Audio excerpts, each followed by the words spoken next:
Good evening, everyone. Welcome to Crime and Justice. I'm Ashley Banfield. If there is one fact that we can all agree on, Michael Dial, this guy, should never have been driving on that fateful night or that fateful day. He might not be a dead man today. But Michael Dial got behind the wheel without a license and police gave chase. And when they tried to pull Michael Dial over, he just kept on driving. And this is what it looked like. The driving got crazy. And before it was all over, the ragtag contents of Michael Dial's trailer flailed into the air and scattered for miles. Several police cruisers were rammed, and Michael Dial eventually got a bullet to the head. Now his widow is suing the sheriff after hearing that sheriff gave the order to shoot to kill rather than risk any more vehicles being rammed by her husband. Well, some say that is heartless. Others say he had it coming. And when you actually see the chase, you might just change your mind.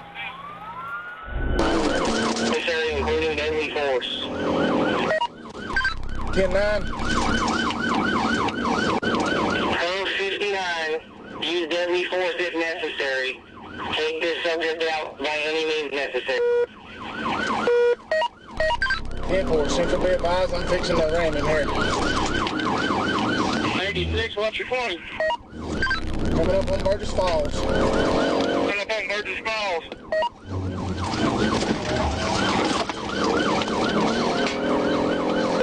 Missouri 36 from cars 10-7 here on the median. Cars 10-7 here at Spring Street.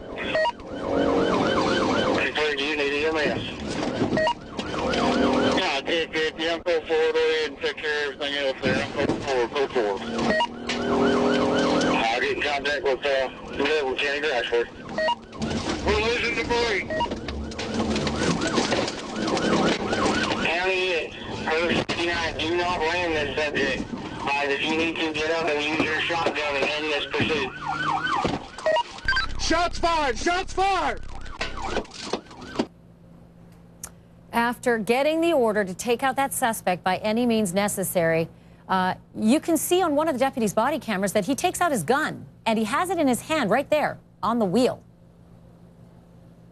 County is, code 59, do not land this.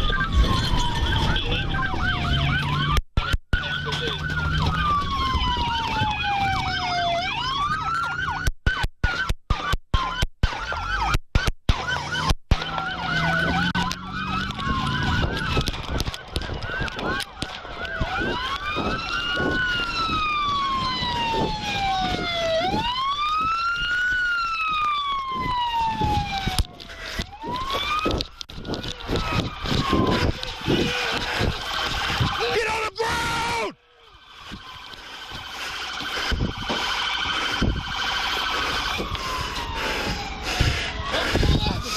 Let me see your hands! He's dead! He's dead! So there is another video, and it just might be the video that's causing a lot of trouble.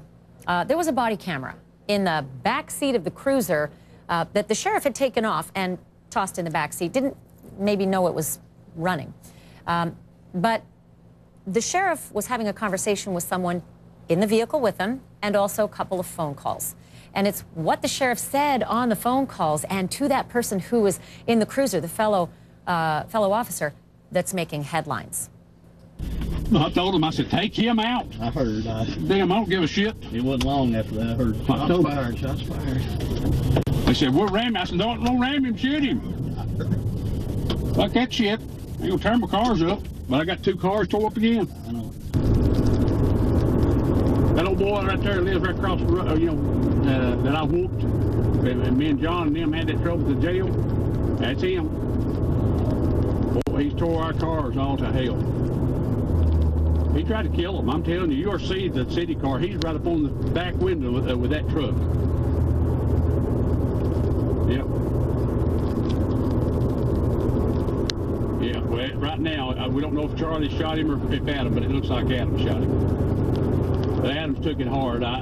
He talks that big shit. Now he's in the big league. You know, if he can't take it, he needs to get out. CNN correspondent Kaylee Hartung joins me live now from Atlanta. So this collection of videos, and there is plenty more, let me just say, has now led to a lawsuit by Michael Dial's widow. What is she stating? What is her issue in the lawsuit specifically? Well, very simply, Ashley, she believes that excessive force was used in the pursuit of her husband's death. And this audio and video that you have just allowed to be shown in such detail helps her case tremendously, because you're able to see the progression of the decisions made by the sheriff and the officers who fired their weapons that day. The sheriff wasn't involved in the pursuit. His eyes weren't on the suspect, that vehicle, that trailer.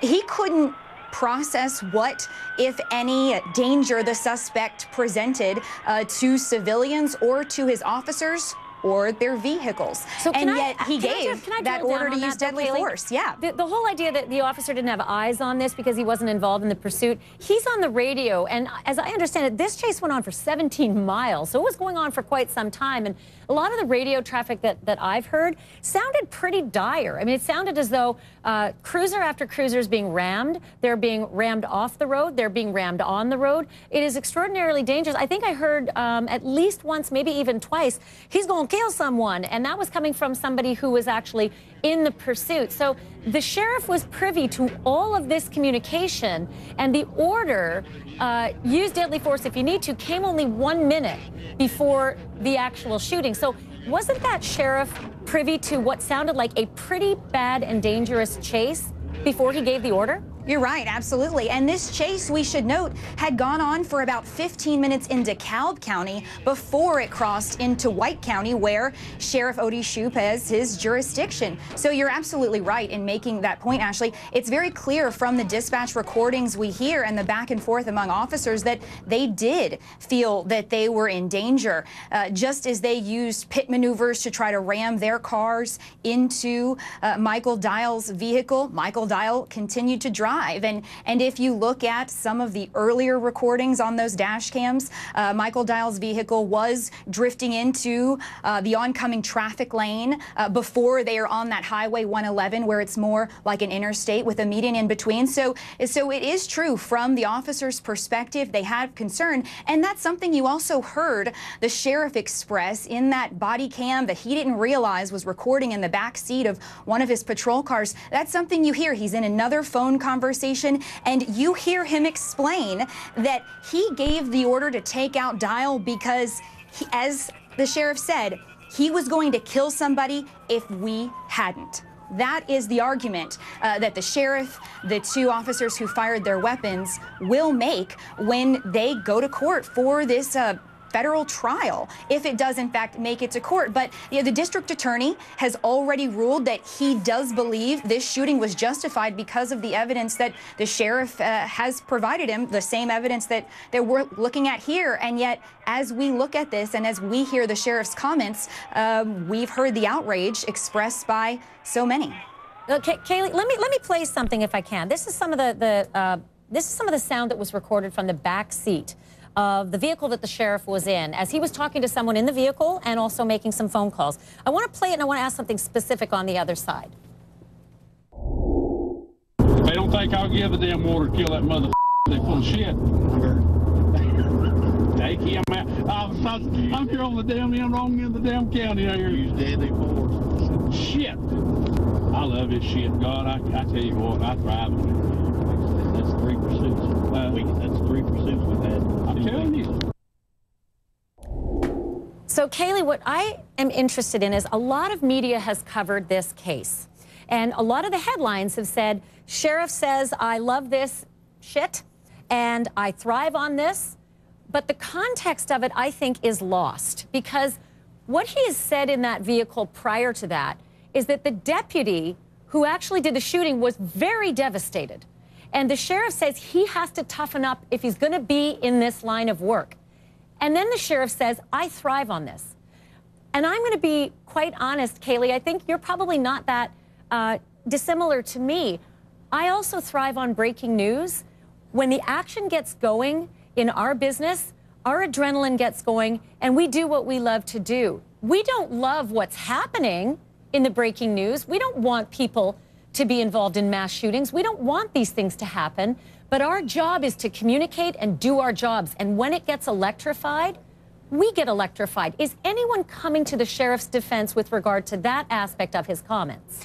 Ashley, I agree with you wholeheartedly, and I think when you listen to that conversation in its entirety, it's clear to you, just as it is to me, that the sheriff is saying he thrives on the pursuit, just as you make that relation to the world that we work in. But no, I have yet to find anyone who has come to the sheriff's defense, and we've asked the sheriff's department for comment, but citing this federal lawsuit against them, they do not have comment to offer us. But I think you make a very important point. Yeah, you know, like oftentimes when you do these quick news stories, and this is a very long story, there are several different videos. I think there's something like 6 hours of video in total, and no one's going to put that in a 3, 4, or even 5-minute investigative piece, that there's a lot of context that might be missing out of it as well. But to that end, I want to keep watching this video as I ask my next guest, retired NYPD lieutenant and criminal justice expert Darren Porcher. This is what you do when you train. You talk about situations like this, Darren.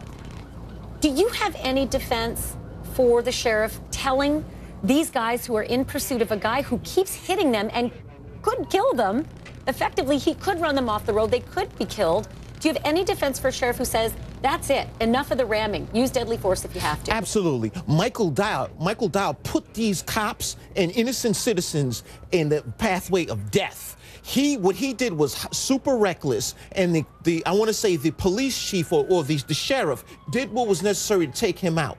We had innocent civilians that were riding on that highway. Cops were rammed into. Therefore, there was no alternative but to use deadly physical force, because that vehicle was being used as a deadly weapon that can possibly kill other innocent victims on that highway. And may I just say, if someone is willing to ram a cruiser and then another cruiser and then yet maybe another few more times a cruiser, would they be so concerned about ramming little old me?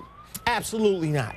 This is somebody that has a propensity for hurting innocent civilians on this highway.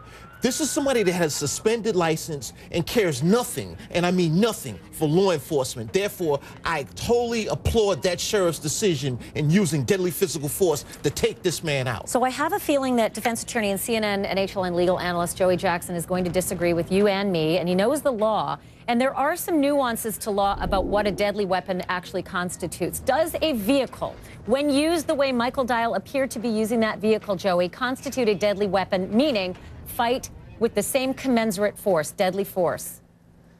All right, so let's just back up. Yes, indeed, a car could constitute a dangerous weapon, 100%. Yes, he put people's lives in danger. Yes, or should I say, no, he shouldn't have been driving. He had a suspended license. Having said that, I could not disagree more with my esteemed colleague, Dr. Porcher, on this issue. Here is why. When you analyze and talk about the sheriff's order, Ashley, Dr. Porcher, was not predicated upon your narrative. People are in danger. He's going to kill someone. You see, he's running into someone. Furthermore, in addition to that, I don't see this as a residential area. This is not an area in which there are many people running onto the street. It's a highway. Yes, that means it's dangerous. However, let me hasten to say, he said that he wanted him dead because he wanted to protect his property. We don't, as a matter of law, order people dead and give them the death penalty because we're afraid that our squad car is going to be damaged. That is not the standard, period. Joey, I hear you there, but that's not the only thing he said. He said no more ramming. He's already rammed. So it wasn't let's take him out to protect the vehicles. It was enough already. He's rammed enough of them already. And also, some of those officers said he's going to kill someone before the sheriff actually said use deadly force if needed. Does that change the dynamic? The issue is not he's going to kill someone at some point, at some time into the future. The issue is the immediacy of the threat. We're talking about someone's life. We should not be so cavalier, and when I say we, the sheriff should not be so cavalier as to predicate an order to shoot to kill based upon a squad car that he's going to damage. In the event that there was oncoming traffic that you saw him weaving into, in the event, for example, that you saw a sheriff that was in immediate danger, then of course it would be necessary. But to say, oh, at some point into the future, anyone in running, you know, in riding a bicycle, you can run over and kill someone. So, what was the activity at the critical moment that the shot was ordered? And this guy, the sheriff, should be in jail, and the person who fired that shot also should be investigated, because you can refuse an unlawful order. This order was unlawful, period. that is interesting. I would just be scared out of my wits being behind that trailer, thinking any minute it was going to snap off and smash into the vehicle. I do want to say, just before I wrap this, that the widow's lawsuit says several officers were unsuccessful in their efforts to stop Mr. Dial. However, their failed efforts resulted in them damaging their own patrol vehicles. And I see that and my blood kind of boils. And I've got, actually at 7 o'clock coming up in about a little less than 45 minutes, I have another piece of the lawsuit I want to read for you. And I don't know if this stuff boils your blood, but as far as threats to the public, the widow does have something to say about that. And I'll give you a hint. She sort of suggests there aren't many threats to the public. Field, and welcome to the second hour of Crime and Justice. Giving a shoot-to-kill order is no easy task for a cop. They are under enormous pressure these days, whether or not to even fire their weapons at all. But if an officer does take out that weapon, that's what he's trained to do, shoot to kill. And I'd like you to remember that as I take you through our top story tonight. And it begins with this guy, Michael Dial. And if there is one thing we can agree on, he should not have been driving on a highway in Middle Tennessee last April. In fact, he might be alive today if he had just stayed away from his truck, but he didn't. He got behind the wheel without a license. And when police tried to pull Dial over, he just kept on driving. So they gave chase. And it went on for about 17 minutes across 2 counties. Ragtag contents of Mr. Dial's trailer flailing into the air, scattering for miles. Several police cruisers were rammed by Michael Dial, and eventually Michael Dial got a bullet to the head. Now his widow is suing the sheriff after hearing that the sheriff gave the order to shoot to kill rather than risk any more vehicles or officers being rammed by her husband. Some say that is heartless, and others say he had it coming. But when you actually see the chase, it might change your mind. Yeah, keep the radio free. Central, be advised. Lanny's car's down. He just hit him here on the side.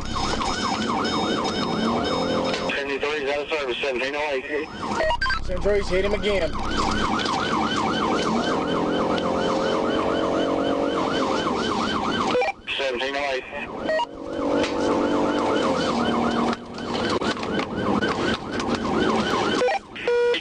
Still heading northbound. 10-4, get a hold of 59 Central, see if we can do something to get this maniac off of here. This area including deadly force. 10-9. Code 59, use deadly force if necessary.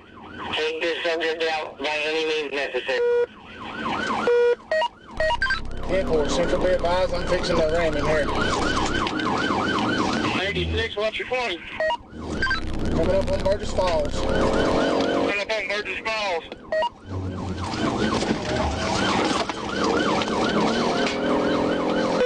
Missouri 36 from cars 10-7 here on the median. Cars 10-7 here at Spring Street. Declared you need EMS. Yeah, 10-50, I'm full forward. Go ahead and take care of everything else there. I'm full forward. I'll get in contact with Level County Grashford. We're losing debris. County 59, do not land this subject. If you need to, get up and use your shotgun and end this pursuit. Shots fired! Shots fired! From one deputy's body camera, after getting the order to take out Mr. Dial by any means necessary, you can see the deputy take out his gun and actually put it on the wheel of his car. County 59, do not land this.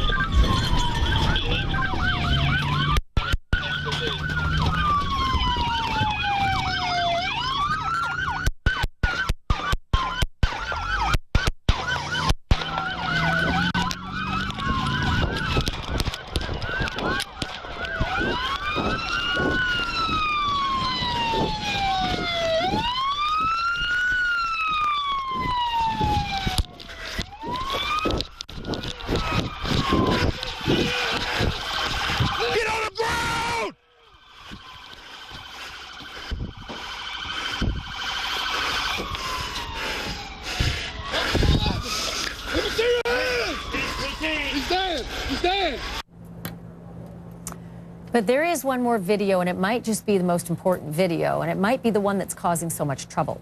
There was a body camera in the back seat of the cruiser that the sheriff was riding in on the way back from all of this. Sheriff was with another officer in that cruiser. And unbeknownst to the sheriff, his body cam in the back seat was still recording. And it is what the sheriff said on the phone and also to the fellow officer in the cruiser that's making a lot of headlines. If they don't think I'll give the damn water to kill that mother, they full of shit. Take him out. I'm here on the damn end, wrong end of the damn county out here. Use deadly force. Shit. I love this shit, God. I tell you what, I thrive on it. That's 3 pursuits. That's 3 pursuits we've had. I'm telling you. CNN correspondent Kaylee Hartung joins me live now from Atlanta. So there is now officially a lawsuit that's been launched against a number of parties. White County, Tennessee, the Sheriff Odie Shoup, Adam West, who was one of the officers who fired, the city of Sparta, Tennessee, and also Charlie Sims, another officer who fired. And this is from the widow of Michael Dial. What exactly does she say they did wrong in her suit? Well, Ashley, when you were able to see and hear the video that you just played at such length there for us, you were able to better understand the sheriff's intent during and after the chase. He gives the order to use deadly force to protect his patrol cars. And as this lawsuit says, using deadly force for the defense of personal property is something you can't do. That is where Robin Dial, Michael Dial's widow, takes great grievance with what happened on that day. And now we should say the district attorney has already ruled that the shooting was justified. According to the district attorney, he says over the course of a lengthy pursuit through 2 counties, Mr. Dial repeatedly, willingly, and directly endangered the lives of civilian drivers and law enforcement officers. Now, this case filed in federal court will be up to a different set of eyes and ears. Yeah, so what's interesting about that, though, is that so many of the headlines say this, you know, did sheriff order killing to protect cars, ? And I heard the sheriff, when he was extemporaneously making comments, not knowing that the camera was rolling in the back seat and capturing all of his comments, he actually said that Dial tried to kill his guys. I mean, he said that he gave this order because he was thinking that the driver of that truck and trailer was ramming his officers so many times that he had a death wish for the officers. So why is it that the suggestion from the lawsuit is that he was only trying to protect vehicles and not the people who were driving those vehicles, fellow officers? Well, you hear the dispatcher, by way of the sheriff, say, do not ram those cars, do not ram those cars, you know, take them out by any means necessary. And I think this is what will be discussed in court. Ashley, you've got this evidence, this video evidence, that someone will be able to make a determination. What was the intent here by the driver of the vehicle, by the officers in theirs? This was a 30-minute pursuit, and I really appreciate how much you allowed of this to be shown on television because I think it's so important to the context of it. But this was a longer pursuit, and it's unclear if the officers involved in this pursuit in White County, if they knew who or why they were pursuing this driver. As it was discovered once Michael Dial's body was dead on the side of the road, he was unarmed. But you do raise a fair question of you know what? I'm glad you mentioned that. Kaylee, I'm glad you mentioned that. I'm only interrupting because it now dawns on me that they may have known this guy in advance. They may have known exactly who this guy was because on that hidden body cam, again, it's not hidden, but the sheriff doesn't know the camera's recording him as he's making these comments. He says something about the guy who, the old boy who lives in the trailer that I had to whoop and had trouble with at the jail. Let me run this moment that the sheriff makes these mentions after those damning comments that many people have seized upon, where he said, I said, take him out. Damn, I don't give a you-know-what. Have a listen to this. I told him, I said, take him out. I heard. Damn, I don't give a shit. It wasn't long after that. I heard shots fired, shots fired. They said, we're ramming. I said, don't ram him, shoot him. Fuck that shit. I ain't gonna tear my cars up, but I got 2 cars tore up again. I know. That old boy right there lives right across the road, you know, that I whooped. And me and John and them had that trouble at the jail. That's him. Boy, he's tore our cars all to hell. He tried to kill them. I'm telling you, you'll see the city car. He's right up on the back window with that truck. Yep. Yeah, well, right now, we don't know if Charlie shot him or if Adam, but it looks like Adam shot him. But Adams took it hard. He talks that big shit. Now he's in the big league. You know, if he can't take it, he needs to get out. You know what, Kaylee, there are so many pieces of information in that short clip of audio. Again, sheriff doesn't know he's being recorded, so this you would think is the truest form when someone doesn't know the camera's rolling. Number one, he said that line, Dial, he tried to kill him. He tried to kill my fellow officers. Number two, he says he doesn't know if Charlie or Adam, and I think he's referring to the two officers whose names are Adam West and Charlie Sims. He doesn't know who did the shooting. Then he also refers to one of those officers taking it real hard. And actually, at one point, he talks about that officer taking it so hard, Adam West, that he needs to toughen up if he's going to be in this business. At which point, he also goes on to say that other damning line, I live for this, you know what, S-H-I-T. I live for this. It's like the adrenaline rush. So again, taken in context, are more people understanding how all of these lines were delivered on, say, 6 hours of tape, or are they just hearing the headlines and suggesting it's all about protecting cars? I think it should be made clear in context when you hear the sheriff say he thrives on this. I do believe he's referring to the car chase, to the pursuit, not to the death of Michael Dial. But I think there's something we also need to unpack from that audio you played. It's when the sheriff refers to having knowledge of the suspect who has just been shot and killed. Now, Michael Dial was not a model citizen by any means. I've got his rap sheet right here. It's extensive, but the vast majority of these crimes are a result of him behind the wheel, a DUI, and then driving on a suspended license after that DUI. But from, again, this dash cam footage and this body cam footage that we've obtained, it's clear when the officers first arrive on the scene and they bring Michael Dial's body out of that pickup truck that's wrecked on the side of the road, they believe him to be someone else. His identity was initially mistaken by officers on the scene as another familiar criminal in the area who I'm told look very similar to Michael Dial. So let's be clear, when we do hear the sheriff make reference to the suspect, it had not yet been determined that the man who was dead, the man whose body was being airlifted to a hospital, was in fact Michael Dial. Wow, that is extraordinary, Kaylee. Great reporting. That makes a big difference, I think, for those officers if they think they've got one guy and who knows what that other guy was like or how dangerous that other guy was, and they ended up with the guy they had, Michael Dial. Hold that thought for a minute. I want to bring in, if I can, former Arizona police officer Brandon Tatum. He's joining us now on the phone, and defense attorney and CNN and HLN legal analyst Joey Jackson. All right, first to you, Brandon. I want to read something from the widow's suit while Joey listens in as well. She says, at no point after turning onto Highway 111 did Dial pose a threat to any members of the public. In fact, as the dash cam video indicates, Mr. Dial was in reasonable control of his vehicle. And I will ask our producers to roll some of that video showing what kind of control Mr. Dial seemed to be in to the naked eye, and ask you to comment on this, Brandon. Sure doesn't look like he's in control of that vehicle other than the moments he tries to ram those officers. Brandon, you there? Can you hear me okay? Yes, I'm there. I'm sorry. I thought you were going to watch the video first. So no, I just want to, I want you to just sort of narrate this for me, because he's ramming almost every one of the patrol cars in the picture. And yet the lawsuit from the widow says he's in complete control and not posing a danger to the public.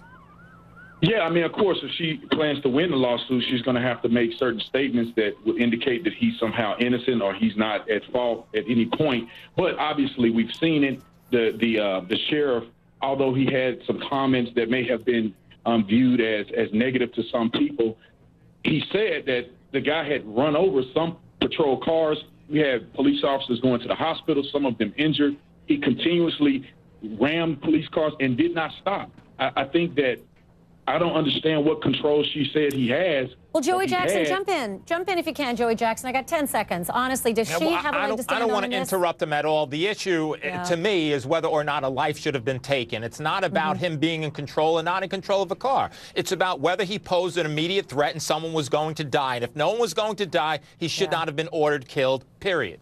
I wish I had more time. Guys, I wish I had more time. I have to wrap it there. The story's not over, though. My thanks to both of you. This next story